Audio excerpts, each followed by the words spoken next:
Hello friends, મારા second minute બ્લોગમાં આપનું હાર્દિક સ્વાગત છે। કેમ છો બધા? મજામાં જ હશો। આજે તમારે લાસ્ટ પેપર હતો એટલે હું વહેલી આવી ગઈ હતી અને મમ્મી પણ જોબેથી આવી ગઈ છે।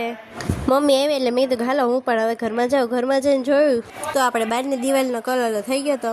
પછી તો અંદર જઈને જોયું તો આજે પણ કલર કરવાનો હતો રસોડામાં। ભાઈ થોડુંક હમું કર્યું ને મેં પણ। હવે તો મમ્મી પણ જોબેથી આવી ગઈ છે એટલે હવે તો અમે ત્રણેય કામમાં મંડી પડશું।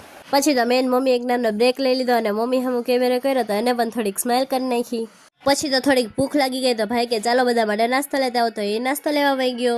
પછી તમે અંદર જઈને જોયું તો મમ્મી તો મીટિંગ ચાલુ કરી દીધી એની।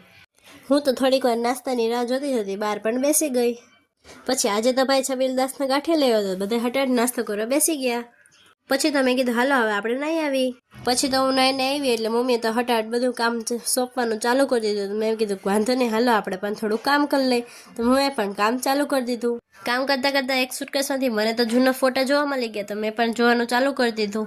આ છે વીર ચાપરાતવાળાનો ફોટો અને આ છે ગર્લ્સ સ્કૂલનો ફોટો। આવી જ રીતે બધા ફોટો જોતા હતા। મને તો વિચાર આવ્યો કે હાલ આપણે કિચનમાં તો આટો મારી આવી, કેટલે કામ પહોંચ્યું।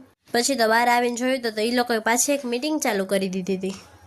એ લોકો ડિસાઇડ કરતા હતા કે આપણે કિચનમાં કયો કલર કરવો છે। પછી તો મમ્મીને પણ ફોન આવી ગયો તો બિઝનેસમેનની જેમ ફોનમાં વાત કરવા માંડી અને હું પણ બહાર ગઈ। આપણા મોટા યુટ્યુબર આશીબેન પણ આપણે તેડવા આવી ગયા તો આપણે પણ એના ભેગું વહી ગયા। તો આપણે તેની રામપ્યારીમાં બેસીને આપણે પણ એના જોડે નીકળી ગયા। પછી તો આપણે ચાંદની ગિફ્ટ તરફ જવા લાગ્યા। પછી તો આપણે આશીબેનનું કવર જોઈને કીધું વાહ ભાઈ, કવર તો બહુ મસ્ત છે। પછી તો આખા રસ્તા વાતો કરતા કરતા તો આપણે પહોંચી ગયા મેન બજાર। મેન બજારમાં પણ મેં થોડોક વિડીયો ઉતારી લીધો છે। પછી તો આપણે ફાઇનલી પહોંચી ગયા ચાંદની ગિફ્ટે। આપણે અંદર એન્ટ્રી કરી લીધી। એન્ટ્રી કરી તો બધું બહુ જ મસ્ત હતું। પછી તો અમે ગયા ફર્સ્ટ ફ્લોરે જતા તો રસ્તામાં તો બહુ જ મસ્ત, એકદમ મસ્ત આપણે બધી ફ્રેમ જોવા મળી। પછી તો આશીબેન ન્યાને ઉભા રહી ગયા। મેં કીધું હાલો તો ખરા આગળ। પછી તો અમે આગળ આવીને થોડા ગાંડા કાઢી લીધા। જોવો છો તમે આશીબેન હોય ને તો ગાંડા જોઈ એમને તો મને પણ ટોપી પહેરાવી દીધી, મેં પણ થોડા ગાંડા કરી લીધા। પછી તો અમને એકદમ ફાઇનલી ગમી જ ગઈ। પછી તો અમે પેકિંગ કરવા નીચે ઉતરી ગયા। પછી તો આપણે નીચે ઉતરતા પણ મજાક કરવા માંડ્યા। આશીબેન તો પાછું જોવા માંડ્યા। મેં કહ્યું આ એકદમ તમારા જેવું જ લાગે, તો એ પણ દાંત કરવા માંડ્યા। પછી તો આપણે ચીપકલીથી આશીબેનને બીવડાવી દીધો, તો એ તો પણ બી જ ગયા હો બાકી। પછી તો આશીબેન નામ લખવા માંડ્યા હતા।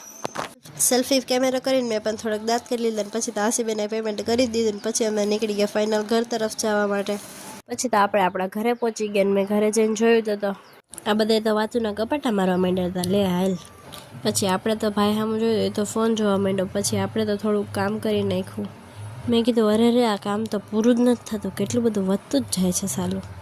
ભાઈએ અને કાકાએ કલરની નાની મીટિંગ કરી નાખી હો બાકી। પછી મમ્મી આપને કહે કે આ વસ્તુ કાકીને દઈ આવો। મેં કહ્યું વાંધો નહીં, હાલો તમે કે ન દેવા જવું બને। પછી આપણે તો આ વસ્તુ કાકી